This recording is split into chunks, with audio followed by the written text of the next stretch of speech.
क्या कुछ इस बार लहर देखने को मिल रही है? क्या मुद्दे हैं जो आलोक शर्मा लेकर जा रहे हैं लोगों के बीच में? देखिए, आज पूरा देश, पूरा हिंदुस्तान देश के यशस्वी प्रधानमंत्री आदरणीय नरेंद्र मोदी जी को आशा भरी निगाहों से देख रहा है। जिस प्रकार प्रधानमंत्री नरेंद्र मोदी जी ने अपने 10 वर्ष के कार्यकाल में जिस प्रकार से विकास के काम किए हैं, उन विकास के कामों को लेकर हम जनता के बीच में जा रहे हैं। आज अटक से लेकर कटक तक और कश्मीर से लेकर कन्याकुमारी तक कहीं पे भी चले जाइए, हर गली मोहल्ले, हर परिवार से एक ही आवाज आ रही है, अब की बार 400 पार। और निश्चित रूप से जो विकास के काम हमारे देश के यशस्वी प्रधानमंत्री आदरणीय नरेंद्र मोदी जी की सरकार ने किए हैं, उसका लाभ निश्चित रूप से भारतीय जनता पार्टी को मिलने वाला है। आज एक देश में दो निशान, दो विधान, दो प्रधान नहीं चलेंगे, ऐसा हम हर चुनाव में अपने मैनिफेस्टो में बोलते थे, पर आज उसको करके दिखलाया है। तो केवल देश के यशस्वी प्रधानमंत्री आदरणीय नरेंद्र मोदी जी ने धारा 370 समाप्त कर दी। यही तो प्रधानमंत्री नरेंद्र मोदी जी की गारंटी है। इसका लाभ निश्चित रूप से भारतीय जनता पार्टी को मिलेगा। आप क्योंकि बतौर सांसद प्रत्याशी हैं, शायद आपका पहला बार है जब आप ये खड़े हो रहे हैं। क्या मुद्दे लेकर आप जनता के बीच में जा रहे हैं? क्योंकि आपके ऊपर जिम्मेदारी इसलिए भी बढ़ जाती है क्योंकि आप विपक्ष में हैं।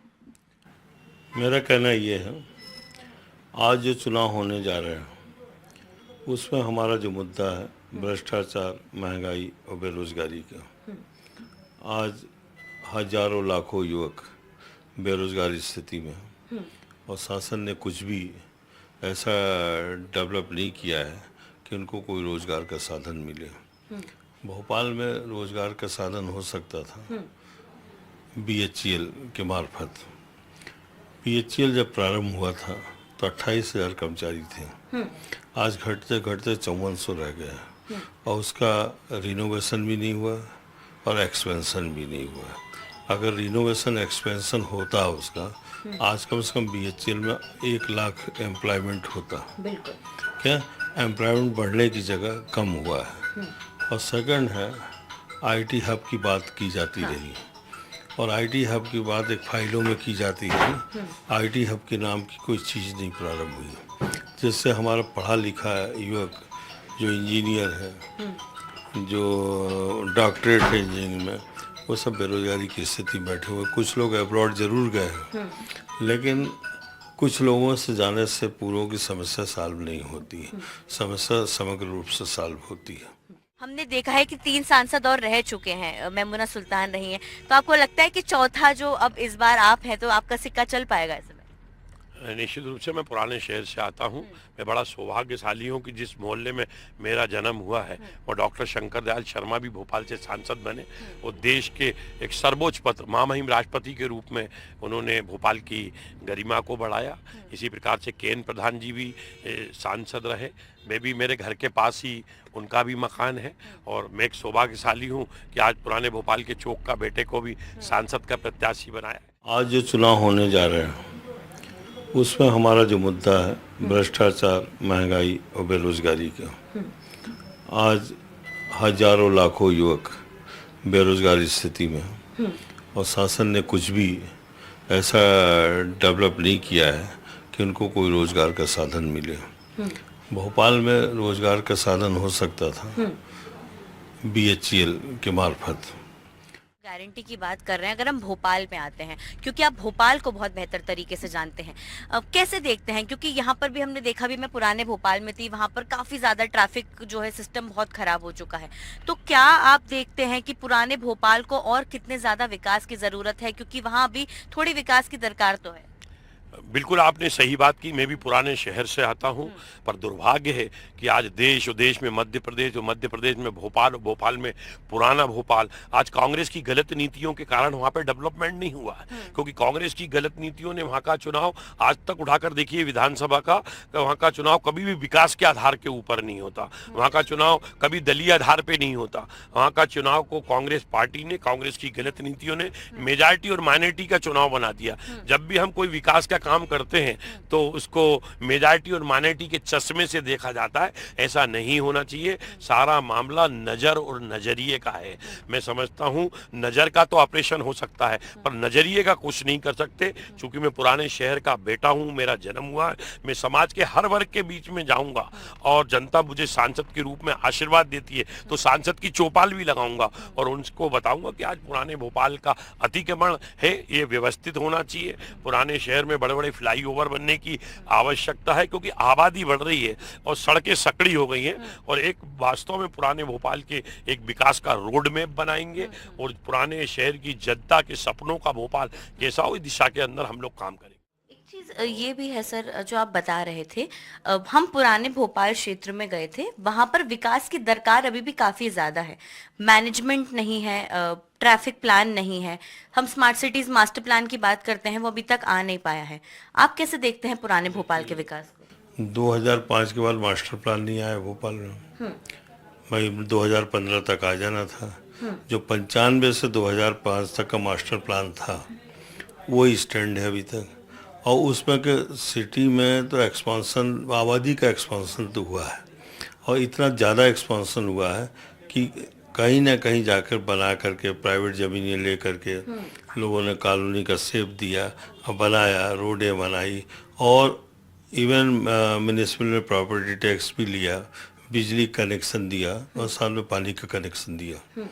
अब उसको अवैध बोलने की कोशिश की जा रही है। अब ऐसा होगा नहीं। भोपाल की जो समस्याएं हैं उसको मैं भोपाल से लेके पार्लियामेंट तक उठाऊंगा, राज्य सरकार को भी बोलूंगा, अगर नहीं मानेंगे इसके लिए धरना आंदोलन भी करवाऊंगा। एक बात आपने कही थी कुछ दिनों पहले कि 11 बजे तक सभी जो है दुकानें बंद हो जानी चाहिए। आपने ये भी कहा था कि कई जगहों पर जो है रात में ऐसे आपराधिक तत्व काफी ज्यादा एक्टिव हो जाते हैं।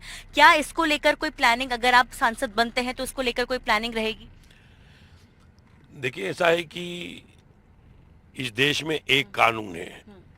नए भोपाल में एक कानून चले, पुराने भोपाल में दूसरा कानून चले, ये नहीं होना चाहिए।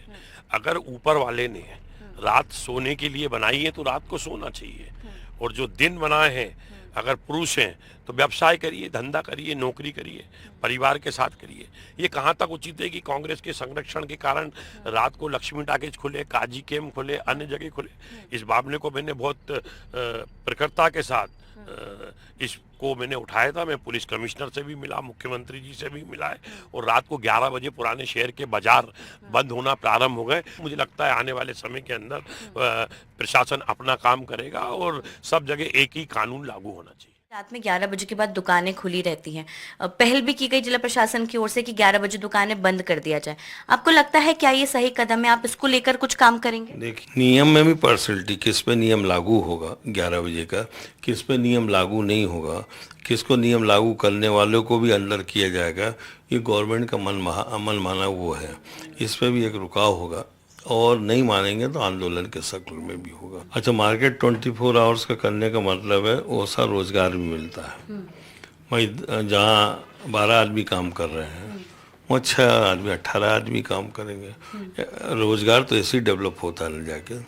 रोजगार के डेवलपमेंट का एक साधन भी है दुकानें, छोटे छोटे व्यवसाय। हाँ, लॉ एंड ऑर्डर की जो समस्या है, लॉ एंड ऑर्डर के सबसे बड़े जो है क्राइम, हर जगह शराब बिक रही है।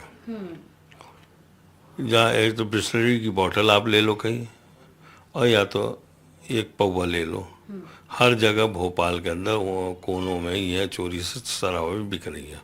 तो लॉ एंड ऑर्डर तो होगा कैसे? लॉ एंड ऑर्डर पहले लिखकर पे तो करो। एक और बात ये भी है कि भोपाल के लोकल मुद्दों की अगर बात करें, आपको क्या लगता है कि किस तरह का विकास आप देख रहे हैं? किन मुद्दों को लेकर आप जनता के बीच में जा रहे हैं? देखिए, आज हमारा भोपाल लगातार विकास के पथ की ओर अग्रसित हो रहा है। आज हमारा भोपाल अगर स्मार्ट सिटी बना है, हेरिटेज सिटी बना है, डिजिटल सिटी बना है, ग्लोबल सिटी बना है, मेट्रो सिटी बना है, तो इसका श्रेय भी अगर किसी को जाता है तो भारतीय जनता पार्टी की सरकारों को ही जानता है। अगर आज भोपाल का लाल घाटी का फ्लाईओवर देखिए, होशंगाबाद रोड पे वीर सावरकर सेतु देखिए, सुभाष नगर के ऊपर आप फ्लाईओवर देखिए, भोपाल का मेट्रो ट्रेन की सौगात देखिए। आज भोपाल में स्वच्छता स्वच्छता के क्षेत्र में भोपाल देश में साफ सफाई व्यवस्था में दूसरे नंबर पे आया है, देश की सबसे स्वच्छतम राजधानी बना है, तो ये भी भारतीय जनता पार्टी की सरकार में बना है। जैसे आपको मौका मिलता है, हम देखते हैं कि भोपाल में लगातार भीड़ बढ़ती जा रही है, आबादी बढ़ती जा रही है और शायद अब हमें एक प्रॉपर फ्लाईओवर सिस्टम की ज़रूरत है, क्योंकि मेट्रो को स्टार्ट होने में अभी काफ़ी ज़्यादा समय है। आप ऐसा क्या करेंगे, आप क्या ऐसे मुद्दों को उठाएंगे कि जो ये कर सकें हम कि हमें फ्लाईओवर्स या अच्छी चीज़ें देखने को मिले जिससे थोड़ा बहुत ट्रैफिक का दबाव कम हो? भाई भोपाल की आबादी मेट्रो सिटी सर की हो गई है।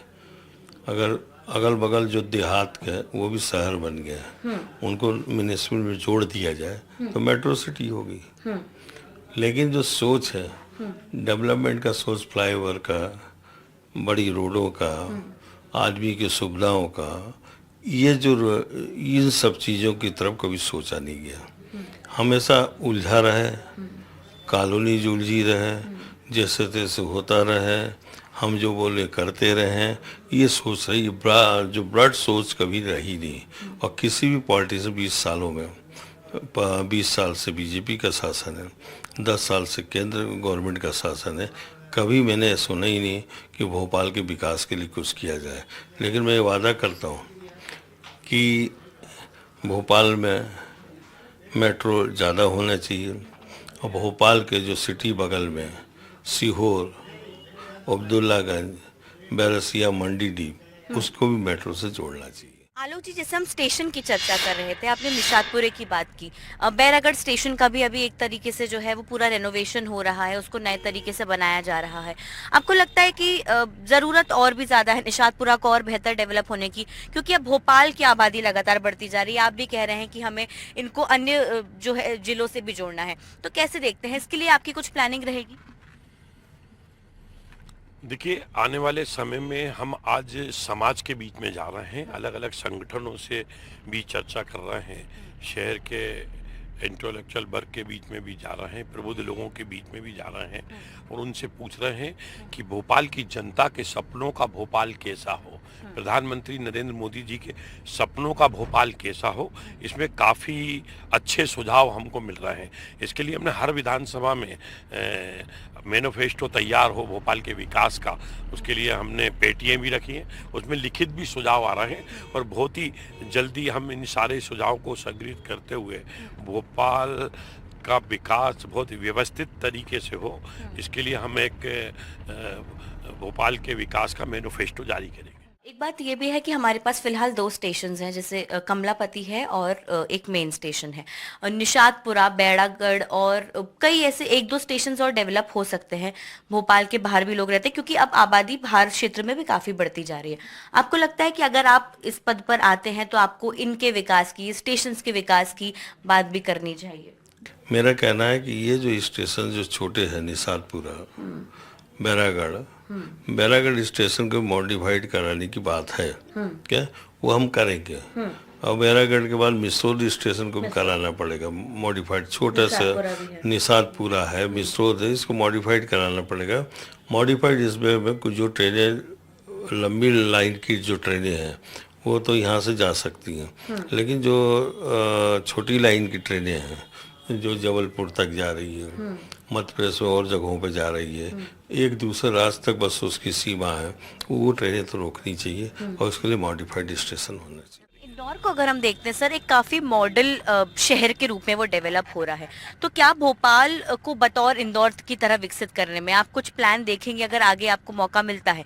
तो आप क्या देखते हैं, क्योंकि बड़ी बिल्डिंग्स भी हैं, ट्रैफिक का भी बहुत अच्छा सिस्टम है वहाँ पे, सफाई में इंदौर नंबर 1 है, तो इसको कैसे देखेंगे? मेरा भोपाल तो इंदौर से ज़्यादा खूबसूरत है। यहाँ पहाड़ भी है, यहाँ ग्रीनरी भी है, यहाँ ताल तलैये भी हैं, इसके बावजूद भी हमारा भोपाल क्यों नहीं बढ़ पा रहा? तो इसको लेके मेरे मन में एक कशक, एक टीस रहती थी कि हम स्वच्छता के क्षेत्र में हमारा मध्य प्रदेश का एक शहर नंबर 1 पे आता है और एक शहर दूसरे नंबर पे आ जाता है। तो मैं जनता के बीच में जाता था कि हमको 2 नंबर ही नहीं बनना है, हमको 1 नंबर पे आना है। तो जब मैंने इसका बहुत गहराई के साथ अध्ययन किया तब समझ में आया कि इंदौर के लोग काफ़ी जागरूक हैं, काफ़ी सिविक सेंस है, उनको अपने मालवा के प्रति, अपने इंदौर के प्रति अपनापन है। मेरा मालवा, मारा मालवा, मारी राजवाड़ा, मारी होलकर, मारा भुट्टे का केस, मारा नमकीन, मारा गराड़ू, वो उसकी भी ब्रांडिंग कर देते हैं। पर भोपाल में ठीक इसके ही वो है, क्योंकि भोपाल में 99% लोग अधिकांश बाहर से आके बसे हुए हैं, वो अपनेपन की फीलिंग्स नहीं आ पा रही। और जिस दिन अपनेपन की फीलिंग्स भोपालियों के अंदर आ जाएगी, मेरा भोपाल, हमारा भोपाल, तो निश्चित रूप से भोपाल भी को भी विकास के पंख लगेंगे और हमारा भोपाल भी आगे बढ़ेगा। क्योंकि आज भोपाल वास्तव में देश में, मध्य प्रदेश में एक लिवेबल सिटी के रूप में आया है। क्योंकि जो व्यक्ति भी एक बार आता है तो अपने रिश्तेदारों से कहता है आप भी आइए और आप भी एक मकान लीजिए।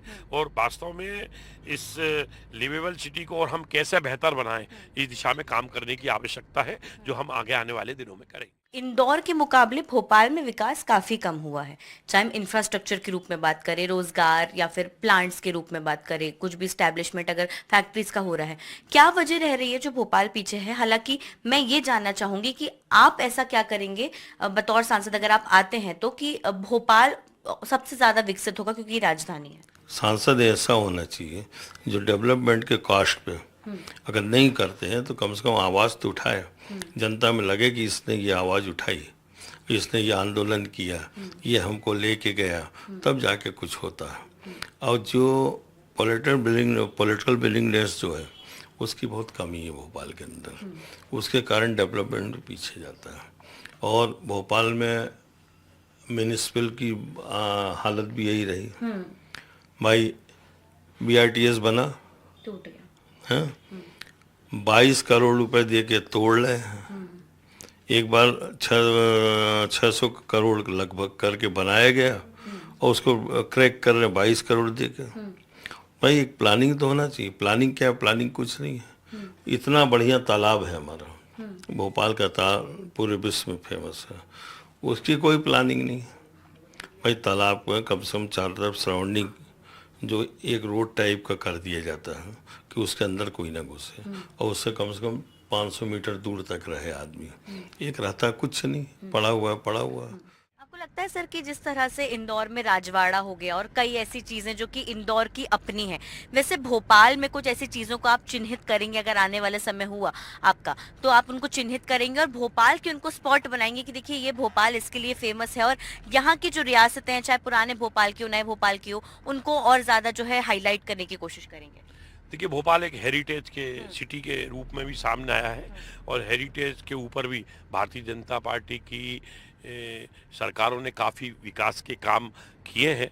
आने वाले समय में भोपाल का वास्तविक इतिहास भोपाल की जनता के सामने आना चाहिए। केवल भोपाल शहर नवाबों बेगमों का शहर नहीं है, भोपाल शहर का 1000 साल का गौरवशाली इतिहास है, भोपाल शहर की 1000 साल की गौरवशाली संस्कृति है।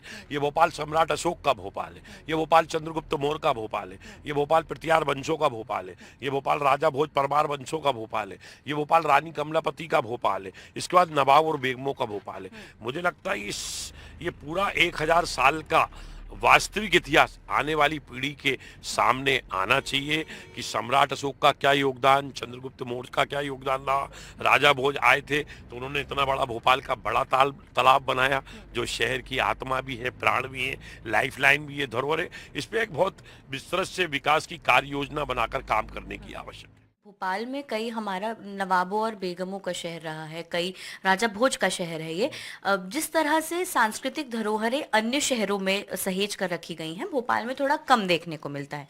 अगर आप सांसद बनते हैं तो क्या आप इन धरोहरों को सहेजने का, उनको और ज्यादा एक तरीके से हम कह सकते हैं कि इम्पोर्टेंस दिलाने का काम करेंगे, जो जब कोई भोपाल आए तो उनको पता चले कि हमारे शहर में है क्या? जो थोड़ा बहुत तालाब बचा है अभी सिटी में आप चले जाइए, मोतिया तालाब है 2-3 फेस में, जो थोड़ा बहुत बचा है, जो बन गया तो उनकी हम छेड़ नहीं करना चाहते हैं। जो थोड़ा बहुत बचा है उसे कम से कम कस के तो बचाओ। कई बावड़ियां भी हैं हमारे यहाँ। बावड़ियाँ पोसी पड़ी हुई, आप तो इस बार के स्टेडियम में चले जाइए, 100 फीट चौड़ी बावड़ियाँ पड़ी है, उसका कोई देखने वाला नहीं है। क्या आप समसगढ़ एक मंदिर है जैन समाज का, बड़ा प्राचीन मंदिर है, उसका बड़ा इतिहास पुराना है और उसको वेदों वगैरह में भी आया उसका नाम। क्या समसगढ़ मंदिर के बारे में कोई गवर्नमेंट ने सोचा नहीं। भाई सांची वगैरह तो लोग उसके आगे भीमबेटका यहाँ है, भीमबेटका है अब्दुल्लागंज के पास, उसकी कोई सोचना नहीं। तो एक क्या सोच होती है कि हमें क्या चीज़ बचानी है, हमें क्या करना है, आप करेंगे ये? क्या उसके लिए करना पड़ेगा। ये तो हमारी ड्यूटी में आती है। बिल्कुल। इन सब चीज़ों को, जो चीज़ों के हमारी ड्यूटी में आती है, वो तो करना पड़ेगा। और राम मंदिर का जो मुद्दा है वो पूरे देश भर में एक तरीके से चल रहा है, क्योंकि आपने उस वक्त को बेहद करीब से भी देखा हुआ है। कांग्रेस ने मना कर दिया, कांग्रेस ने निमंत्रण नहीं स्वीकार किया, उसके बाद आप लोग उस मुद्दे को काफी ज्यादा भुना रहे थे। क्या ये राम मंदिर का मुद्दा भोपाल जैसे क्षेत्र में भी हावी है? क्या आप लोगों के पास जाते हैं तो उसकी बात करते हैं आपके सामने? 470 वर्षों से टेंट के अंदर थे, किसी कांग्रेस की सरकारें नहीं, इन्होंने कभी ध्यान नहीं दिया। अगर आज 470 वर्षों के बाद अगर आज राम मंदिर की तरफ किसी ने ध्यान दिया, साधु संत कार सेवकों के साथ साथ, तो देश के यशस्वी प्रधानमंत्री आदरणीय नरेंद्र मोदी जी ने ध्यान दिया।